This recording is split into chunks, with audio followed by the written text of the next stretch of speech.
বেশ কয়েকদিন ধরে আমি আর শান্তিদের বাবা একটা বিষয় নিয়ে খুবই টেনশনে আছি।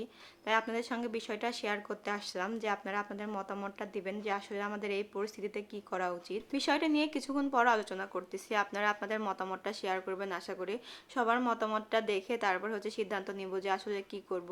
তো আজকে শুক্রবারের দিন সবাই ভালো মন্দ রান্না করে আর আমি আজকে ভর্তা ভাত রান্না করেছি। শান্তিদের বাবা বলতেছে যে গত 2 দিন ধরে মাছ মাংস এগুলো খাচ্ছে একটানা, কোনো ভাজি বা ভর্তা করতেছে না, আজকে ভর্তা বা ভাজি করো, এগুলো দিয়ে আজকে ভাত খাবো। এই জন্য সকালে উঠে ডাল চচ্চড়ি আর ডাল ভর্তা আর কি, আর আলু ভর্তা আর এখানে করলা ভাজি করে নিয়েছি। প্রত্যেক শুক্রবারে শামদিদের বাবা শামদিদের দাদুর বাসায় যায়। আমি বাসায় একা একা থাকি বা আমিও মাঝে মধ্যে যাই বা আমি আমাদের বাড়িতে যাই, যে কোনো একদিকে যাওয়া হয়। এখন ম্যাক্সিমাম শুক্রবারে আমাদের শ্বশুর বাড়ি বাবার বাড়ি এভাবেই কেটে যাচ্ছে। বাসায় খুব বেশি রান্নাই হয় না শুক্রবারে। তো যেহেতু গত 2 দিন আগে রান্না করেছিলাম মাংস মাছ, এগুলো ছিল, 2 দিন ধরে খাচ্ছি।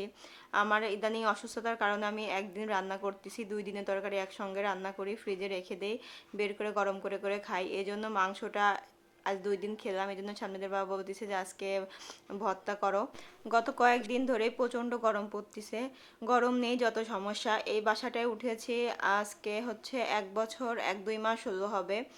তে গত বছর যখন উঠি তখনই গরমকালে শুরু হয়। আগের বাসাটায় ছিলাম 6 তলার বাসা, 3 তলায়, এতটা গরম অনুভব করতে পারি নাই। কিন্তু এই বাসায় আসার পর, বাসাটা যেহেতু দোতলায়, আমরাও থাকি দোতলাতে, তাই টপ ফ্লোর, প্রচণ্ড গরম লাগে। বাসাটা এমনিতে অনেক সুন্দর, অনেক বড়, ভাড়াও অনেক বেশি, কিন্তু মেন সমস্যা প্রচণ্ড গরম, যেহেতু টপ ফ্লোর আর প্রচণ্ড গরম পড়তিছে। এই জন্য বাড়িওয়ালা বাসা নেওয়ার সময় কন্ডিশন দিয়েছিল যখনই বাসা ছাড়ি না কেন 2 মাস আগে তাদেরকে জানাইতে হবে। তো গত মাসে বাসা ভাড়া দেওয়ার সময় সামনেদের বাবা আঙ্কেলকে বলছে আমরা বাসাটা ছেড়ে দিব, এই সিদ্ধান্তটা আঙ্কেলকে জানিয়েছে। অলরেডি 1 মাস চলে গেছে আর এই মাসটা সময় আছে যে বাসাটা ছেড়ে দেওয়ার জন্য।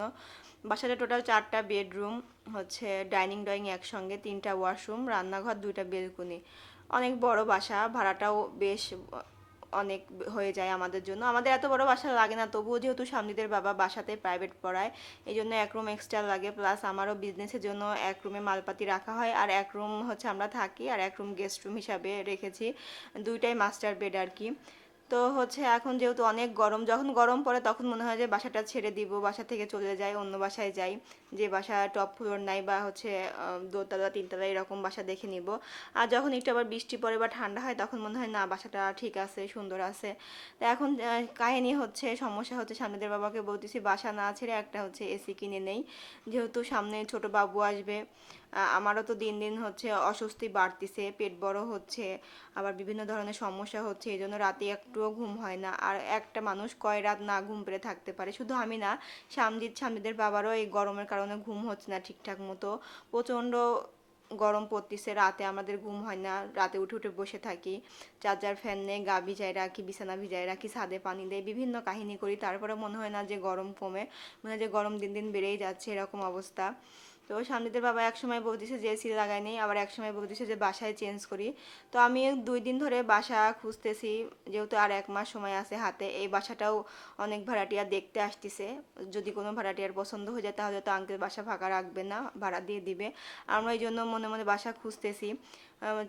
চারদিকে আশেপাশে দেখেছি 2-1টা বাসায়, কিন্তু কোনো বাসায় সেরকমভাবে মন মতো হচ্ছে না। আসলে বড় বাসায় থেকে অভ্যাস হয়ে গেছে, তো এত বড় বাসা আর খুঁজে পাচ্ছি না। আমাদের এই বাসাটাতে বাহির থেকে যেই আসে সেই ঢুকে বলে যে রে বাবা, এত গরম কিভাবে থাকেন আপনারা? আমি বলি যে এখন তো গরম পড়তেইছে না, মাঝে মধ্যে ঠান্ডা পড়ে যখন, তখনই গেস্ট টেস্ট আসে, সেই বলে যে এত গরমে থাকেন কিভাবে?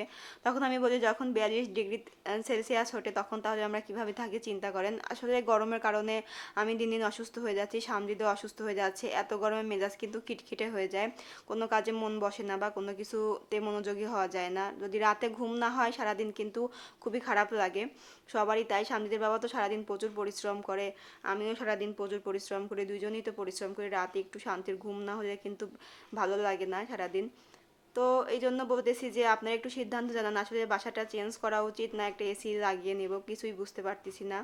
কারণ আমার এই পরিস্থিতিতে বাসা চেঞ্জ করা, বাসার এত আসবাবপত্র সরানো, অনেক সমস্যা হয়, প্লাস পরিবেশের সঙ্গে খাপ খাইয়ে নেওয়াটা অনেক বড় একটা বিষয়।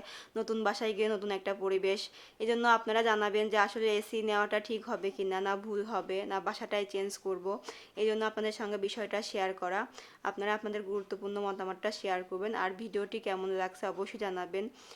অবশ্যই আমাদের পাশে থাকবেন, লাইক, কমেন্ট এবং শেয়ার করবেন, সামনেদের জন্য দোয়া করবেন। আল্লাহ হাফেজ।